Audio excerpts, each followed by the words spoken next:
Com tamanha incerteza em 2026, a liquidez global está dando um alerta, né? Será que agora nós teremos uma retração ou mesmo uma crise deflacionária? É sobre isso que eu quero falar no capítulo de hoje. Então acho que isso aqui vai ser respondido com uma série de gráficos para a gente poder entender o que está acontecendo, né? E esse seria um capítulo que eu faria aqui normalmente no final de semana, mas eu não tive a oportunidade de fazê-lo, então vai ser meio que um presente para todo mundo aqui, como se fosse um capítulo da Universidade Omnimacro. Então vamos lá. A SP500 ela veio demonstrando bastante resiliência, né? Muito mais durante muito mais tempo ela veio resistindo do que a maioria das pessoas imaginava, justamente pelo fluxo passivo de capital, carry trades, etc., né? Tudo que a gente fala sobre essa parte de mecânica monetária, só que agora realmente ela acendeu um sinal mais tenso, né? Quase um sinal vermelho ali de que nós podemos ter aí uma reversão. Claro, ninguém sabe exatamente o futuro. Inclusive, você deve estar assistindo esse capítulo logo antes da abertura dos mercados na segunda-feira. Estou gravando aqui agora no domingo à tarde e vamos ver o que vai acontecer, né? Só Deus sabe nesse exato momento. Agora, é muito interessante você ver também a retração de ativos como o ouro, né? Que vinha ali numa subida extraordinária, e a gente até comentou em capítulos anteriores como que essa retração do ouro, claro, não existe um só motivo, né, uma só dinâmica em cima disso, mas você tem assim, uma das principais, eu diria, que é a necessidade de cash, literalmente. Se você tem ali um fluxo de caixa que precisa ser cumprido e você não tem mais isso vindo, principalmente pela disrupção criada no Oriente Médio, etc., você começa a parar o fluxo de capital, mas as dívidas continuam vigentes, né, que é o grande tema do sistema euro-dólar. E é isso que eu sempre tento passar aqui nesse canal, com o objetivo de entender que o sistema euro-dólar ele não tem a ajuda do fiscal americano, por exemplo. Né? Então você tem literalmente, você precisa com suas próprias capacidades, seja de crédito via bancos, internacionalmente falando, né? E também das empresas de fato fazer o comércio exterior acontecer e fazer esse capital circular, isso precisa dar certo. Caso contrário, as dívidas acumuladas previamente, que precisam ser pagas mais juros, fazendo com que a demanda seja sempre maior do que a oferta, né? Esse é o grande paradoxo, talvez, do nosso sistema monetário. Quando você não tem esse dinheiro, você é obrigado a liquidar determinados ativos. E o ouro é um deles, né? Ouro, Bitcoin, inclusive, que é inclusive o nosso próximo gráfico. Então, você teve a narrativa, a famosa narrativa ali do debasement trade, que acho que agora já dá pra gente falar que não existe, ou a narrativa existe, né? Agora o fato em si não é bem assim, né? A gente vê que não é uma coisa tão fundamentada assim e tem muito mais a ver com alavancagem, né? E você ter o trade do ouro. E muitos hedge funds não tinham visto isso e de repente entra todo mundo, entra também o varejo e aí criou essa loucura, né? A famosa corrida do ouro aqui de 2025 e 2026 e agora com uma grande correção. Agora, significa que vai continuar caindo dessa forma? Com certeza não, né? Tudo que é muito extremo, ele acaba tendo que corrigir em algum momento e a gente continua, né, numa tendência ali dos últimos anos de alta, né? Então vamos ver o que vai acontecer, mas é um gráfico assim incrível, acho que foi a maior queda semanal da história do ouro, então assim, loucura, mais de 11% se não me engano. E o Bitcoin continua contando aquela mesma história. É engraçado, né? Que apesar dele estar aqui numa sequência de queda bem interessante, vou colocar aqui, né? Ele tá meio que resiliente nessa queda, bem, assim, tá estável, né? Ele tem umas quedas bem fortes, mas ele tá aqui meio que na dele, né? Não foi uma coisa que foi para 50 mil, por exemplo, ou 45 mil, como muitos aguardavam. Então é bem interessante você observar esse tipo de comportamento no momento que era para ser um crash absurdo, né? Quando você vê o Bitcoin aqui em 2022, se não me engano, eu lembro até hoje, novembro, quando ele chegou aqui nos seus 15 mil, né, 15.900, etc., que era uma queda gigantesca na época, ali dava a impressão de que era o fim, né, e aí você vê aqui acontecendo mais ou menos algo parecido, mas mantendo o seu patamar de 68 mil. Então, assim, você percebe um mau humor generalizado e uma expectativa de queda pelo fato de você não ter uma certeza sobre o Estreito de Hormuz, tudo que vai acontecer com o Irã, etc. Agora, Será que nós estamos diante de um problema de liquidez, além da parte geopolítica? Então é isso que a gente vai entrar aqui mais em detalhes. Mas antes de mais nada, se você gosta desse tipo de conteúdo, ou quer ver mais capítulos detalhados, né, como esse, você pode nos encontrar aqui no Substack, né? Temos vídeos gratuitos de segundas a sextas-feiras, mas você também pode nos acompanhar nos finais de semana na Universidade Omnimacro, com vídeos exclusivos para membros e também, bastante importante, a gente publica o nosso próprio portfólio e as movimentações. Inclusive, a gente acabou de fazer uma movimentação, obviamente mais defensiva, né, no nosso portfólio. Agora os membros podem acompanhar também o gráfico em pizza, etc., e ver todos os detalhes. Então todos os links estão na descrição abaixo e é totalmente gratuito de você pelo menos se inscrever e receber ali os vídeos em formatos de artigos, sem propaganda, sem nada, no seu e-mail, totalmente gratuito. Perfeito. Então agora a gente precisa agora focar na parte da liquidez, né? Vamos tirando a parte geopolítica, que acho que muitos dos capítulos passados foram só focados em geopolítica, que é obrigatório a gente fazer, mas a gente precisa voltar um pouco também para os fundamentos da liquidez, do mundo, o que ela está fazendo hoje. E é sempre aquela tensão entre o sistema do dólar e o sistema do euro-dólar. Então, os dólares dentro dos Estados Unidos, quando você começa a ver que eles são tratados de uma forma diferente do que acontece fora dos Estados Unidos, você percebe uma tensão. E essa tensão cria uma série de problemas para a distribuição de liquidez ao redor do mundo que afeta os mercados. Então, nesse exato momento, esse talvez seja um dos indicadores mais interessantes, que eu não costumo trazer tanto aqui, mas que é o SOFR, que é a taxa de juros do sistema euro-dólar, né, fora dos Estados Unidos, para como obter crédito interbancário, é aqui que 80% do crédito do mundo é feito, mas quando você compara essa taxa de juros com os juros de 2 anos dos Estados Unidos, você começa a ter um certo indicador. Por que 2 anos exatamente?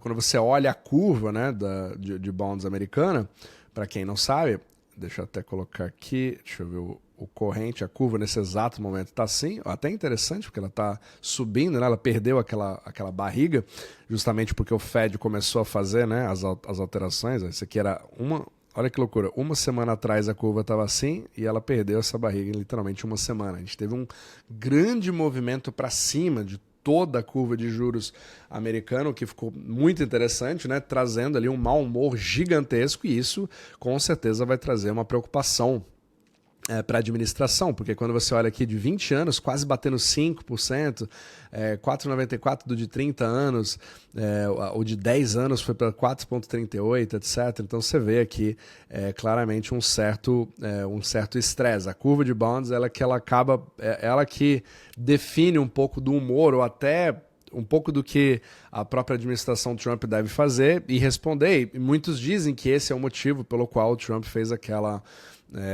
ameaça ao Irã de dizer que em 48 horas você tem que abrir o Estreito de Hormuz, caso contrário vai ter mais problemas, né? Então tudo isso só cria mais incerteza e com certeza a curva está respondendo, né, à altura, digamos assim. Agora, o de 2 anos é esse daqui. Ele ainda está abaixo de 4%, mesmo diante de toda essa incerteza. E ele costuma ficar, normalmente, né, quando a gente vê aqui, ó, quando ele tem aquela barriga, né, que nesse exato momento não está aparecendo, ele mostra uma grande demanda por colateral, certo? Então, colateral, que é quando você usa os bonds para poder justamente gerar crédito interbancário, que é a calção, né, que você usa entre eles, o de 2 anos é um dos melhores colaterais que existem. Então, ele, como referência, é muito importante. Então, quando você compara o SOFR com ele, que nesse exato momento deu uma subida significativa, ele começa a alertar em relação ao que está acontecendo. Então, em princípio, quando você tem um SOFR, em princípio ele tem que ser um pouco maior, né, perto, mas um pouco maior do que o de 2 anos, você tem ali bastante crédito, você tem a liquidez, ela vem fluindo, ela está mais solta. Agora, quando essa diferença cai, ou pior ainda, fica negativa, significa que você tem uma pressão gigantesca em cima de colateral. A demanda por colateral no sistema euro-dólar é muito grande e não é tão forte assim dentro dos Estados Unidos. Então, isso indica uma certa tensão. E quando você olha esse gráfico dessa diferença, você percebe que a última vez que nós tivemos alguma coisa negativa foi justamente naquela crise de Ripple de 2021, 2022. Aí dá uma olhada nesse daqui, que ele foi a quase menos 2,76%, e desde então ele veio ficando positivo. Só que agora é a primeira vez desde algum tempo já que ele voltou a ficar negativo. Então isso aqui mostra um estresse bem interessante, né? Que a gente vamos avaliar se vai se manter dessa forma, porque a geopolítica pode mudar tudo. Se de repente você tem ali uma luz no fim do túnel, talvez um acordo que possa ser feito, uma coisa mais curta de que a guerra vai de fato acabar, aí a gente pode ver uma reversão. Só que não é assim que pelo menos o mercado está vendo nesse exato momento e pode demorar um pouco mais. Então é um sinal que seria interessante você colocar no seu radar também para ver um pouco dessa liquidez. E tem um outro índice que é o Move Index, que ele mede um dos principais fatores para você saber se a liquidez está fluindo ou não, que é a estabilidade do colateral. Ou seja, se o preço do bond que você empresta entre bancos fica relativamente estável, o banco consegue alavancar mais, ele consegue gerar mais liquidez, né? Porque a alavancagem é crédito, crédito é liquidez, liquidez faz o mercado subir. Então é uma das formas de você entender a tubulação ali. E ele vinha caindo, né, durante bastante, em vários meses seguidos, e isso foi uma coisa positiva para a liquidez. Inclusive, isso se refletiu no próprio dólar caindo, por isso que o dólar caiu bastante, etc., porque crédito em dólar começou a ser expandido de uma forma sensacional. Só que toda expansão acaba tendo uma correção que até você pode argumentar que ela já iria acontecer, só que a guerra acabou acelerando e muito esse processo. Agora dá uma olhada como que o Moving Index subiu, ou seja, a volatilidade do colateral está parabólica. E isso se viu por toda a curva de juros americana tendo subido numa velocidade muito alta. Isso é péssimo para o crédito. Então, quando você tem todas as operações que já estão travadas nesse momento e, de repente, o principal porto seguro, que são os bonds americanos, começa a ficar volátil, inclusive o de 2 anos, isso com certeza vai ter um impacto negativo sobre a liquidez. Então, quando você vê assim como a tubulação está funcionando agora, ela acaba dando ali sinais negativos, né, de a gente ter um pouco mais de atenção nesse aspecto. Inclusive, foi um pouco um dos movimentos que nós mesmos, né, fizemos na nossa carteira para ser um pouco mais defensivo. Só que agora a grande questão é timing. Ninguém sabe, né? Impossível saber. Não é a nossa... na Unimacro a gente não trabalha com essa parte de prever o futuro, mas sim se preparar para os cenários e tentar entender um pouco do contexto, da tubulação, o que gera esses dólares. Mas com certeza nós estamos diante de uma tensão clara, né, que você está vendo aqui. Move Index, o SOFR vindo para cá, e aí isso se reflete, né, no nosso grande barômetro, que é o famoso DXY, né, o index do dólar. Então o índice do dólar, a força do dólar em relação às principais moedas do mundo, voltou a incomodar um pouco. Então desde aqui de janeiro desse ano, o dólar veio subindo em relação às outras moedas. Apesar de toda, né, volto a repetir, como que durante o ano passado inteiro nós tivemos aquela mega narrativa de desdolarização, porque o dólar está mais fraco, e na verdade era exatamente o contrário.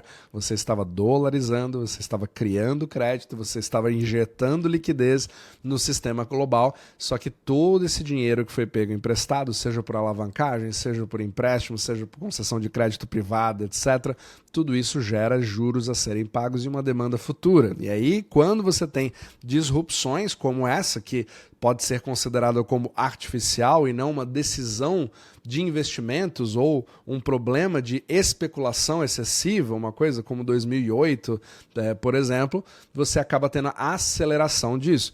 Não resolve, isso não serve de forma alguma para justificar um possível excesso de alavancagem, etc., que possa criar um problema deflacionário mais na frente. Mas nós tivemos uma aceleração e uma máscara que foi criada de artificialidade em cima dessas condições hoje pela própria guerra. Então, assim, nunca ficou tão confuso você fazer análise macroeconômica, é literalmente impossível sem você se colocar com uma lente cada vez mais geopolítica. Então o dólar aqui nesse caso, apesar de ser impossível de prever o que vai acontecer, ele já demonstra aqui que ele está ficando mais escasso, mais problemático para os seus participantes, mas quem acaba sofrendo mais é o resto do mundo, porque os Estados Unidos é o único país do mundo que não, um dos poucos países do mundo, né, que não tem esse risco cambial duplo como outros, como todo o resto, né? Brasil, etc., Rússia, China, Europa, entre outros. Então, tudo isso vai começar, pelo menos já está começando a trazer um certo aperto, mas agora vamos ver se isso se mantém dessa forma. Então, eu olharia esses 3 indicadores aqui para dar uma visão do que a tubulação global, né, interbancária, que são ali de 5 a 10 trilhões de dólares por dia no mercado de Ripple, estão falando sobre o que vai acontecer. E aí, vamos continuar acompanhando, né, porque com certeza, nós, mesmo que isso aqui suba, né, a SP500 volte a dar uma recuperada, dependendo do que for dito, a tubulação e a liquidez ainda continuam dando sinais de que talvez nós estejamos diante de uma grande reversão.